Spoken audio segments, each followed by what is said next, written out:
Bom dia, boa tarde, boa noite, sejam bem-vindos a mais um vídeo aqui do canal. Eu me chamo Abner e hoje eu vou falar para vocês desta obra, Crime e Castigo, Fyodor Dostoiévski. Essa obra é adaptada do original em russo e a editora que publica é a editora Príncipes.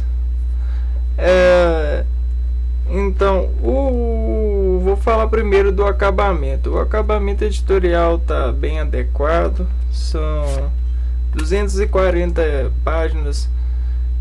O papel, a gramatura é bem simples, né? Porém a leitura nele é tranquila. Tá bem feita eu gosto muito desse estilo, que ajuda muito a quem está querendo conhecer as obras. São 240 páginas, é um livro adaptado, né? E assim, nesse sentido, a capa é razoável também.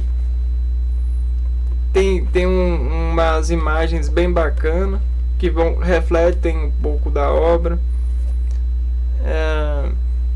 Peso bom, assim. O custo-benefício dessa obra é muito boa. A adaptação tá bem bacana, embora não tenha lido o integral. Deu pra mim ser uma porta de entrada pro Fyodor, pro Dostoiévski, né? São 25 capítulos, né, do sumário. Ele fala pra gente que na verdade são 36, mais um epílogo e um texto falando sobre os personagens.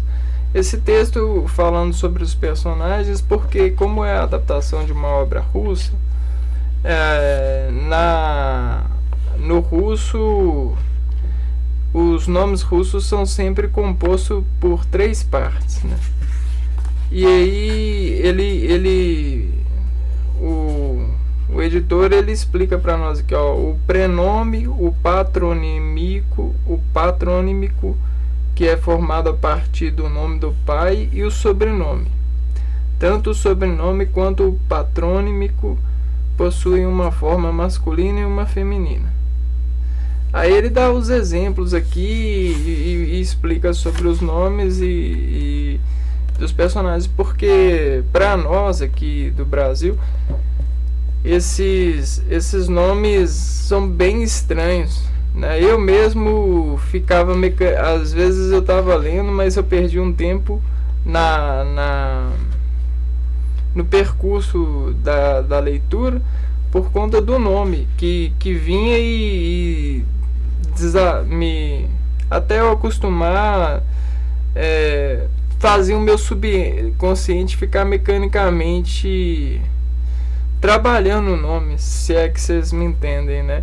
O cintilar do nome, desses nomes diferencial. Por exemplo, o nome Raskolnikov, que é o personagem principal. E aí tem os apelidos deles também, dos personagens. Bom, mas do que se trata essa obra? Essa obra ela é um romance que vai falar sobre crime e castigo. Mas o que seria o castigo e qual seria o crime? A gente está numa época que lá por volta de 1800 e alguma coisa, ou quase 1900, por aí. Então uma época que o funcionamento da sociedade, as perspectivas de vida, os impulsos não estão bem ordenados. por mais que exista a sociedade na época. E aí o próprio autor, ele constrói isso, né, pensando que a gente vai compreender, né, a gente tem que fazer um esforço para poder voltar no tempo e entender que existem esses diferenciais. E a partir disso a gente vai experimentando e vibrando, mudando esses diferenciais de entender a obra. E o Raskolnikov, ele é um adolescente que está na faculdade. Ele não tem muito problemas com os estudos, porém ele é um camarada que se vê um pouco tímido, eu diria, um pouco mais isolado, com os detalhes que lhe diferenciam das demais pessoas na época. E aí vai deixando isso claro pra gente. E como ele tá com problemas financeiros e tal, e num momento ele recebe uma carta, até carta, né, que fala, carta da familiar, da irmã dela e da mãe, que fala que a irmã vai casar e tal, que ele pensa assim, provavelmente ela vai casar com esse cara aí só pra poder ficar rico, né? E aí ela tá vindo pra cá. E isso é como que se acendesse nele uma raiva, porque ele tá estudando ainda e as coisas estão muito devagar na vida dele e ele tá assim quase despejado lá do quarto que ele fica. Nisso ele se revolta e de uma hora para outra ele comete um crime com uma velha. E aí ele mata essa velha de repente, de uma hora para outra. O autor, ele conta para nós assim com bastante detalhes, né? Detalhes que beiram o absurdo, né? Coisas que fazem quando nós imaginamos a cena, faz o nosso organismo ficar um pouco distendido frente à imaginação que a gente tenta cobrir na nossa cabeça ao ler. E aí naquela distensão toda e aquela conexão de imagens, assim, a gente tá lendo e aí pensa assim, caraca, fez isso. E aí isso tudo leva a gente, convida a gente para entrar no subconsciente, né, na trama, e fazer umas autoexaminações, né, porque acaba que a gente vai usando o personagem como um subconsciente, né, dos nossos impulsos e desejos. E a gente vai trabalhando os nossos freios, né, os nossos impulsos a partir da consciência narrada aqui. E aí a gente vai pensando, cara, eu já me peguei querendo fazer alguma coisa assim nessa semelhança assim. Nossa, eu sou perverso. Mas aí a gente vai buscando assim, não, mas peraí, eu não fiz por conta disso e tal. E assim, é interessante ter contato com obras nesse sentido, se esforçar um pouco, mesmo que o começo ou em alguns momentos fique chato a narração, o resultado final, né, que a obra expede é mais ou menos esse. E ele coloca para nós, tipo assim, se eu tivesse feito, o que aconteceria? E aí ele consegue plotar isso no personagem. O que aconteceria é mais ou menos o seguinte: o arrependimento aos poucos, né? O desfragmentar da consciência e da vida desse indivíduo aqui por ter matado. Esse aqui representa para nós o Raskolnikov, por ter matado essa senhora, né? E aí o porquê disso? Porque o subconsciente dele não vai deixando ele viver em paz, vai sempre lhe apertando e desfragmentando, por isso. E a luta toda, assim, depois desse acontecimento, vira em torno disso. Outros personagens chegam, ele sofre muita intimidação, vez ou outra ele ele expressa isso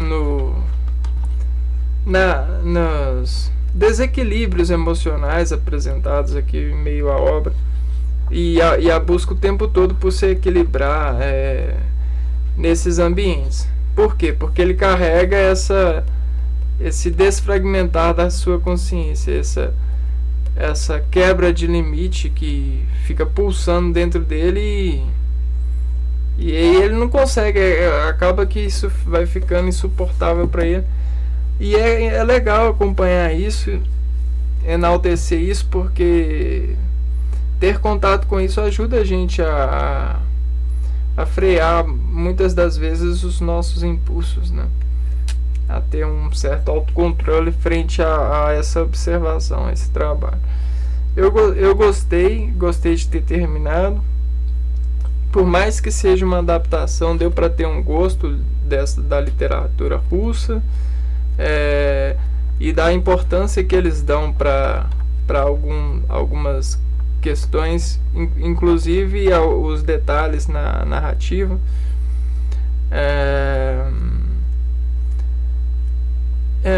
Cada capítulo tem mais ou menos umas 5 páginas, 6 páginas, fica fácil, e como tá bem dividido, é muito difícil de você se perder da história ao ler.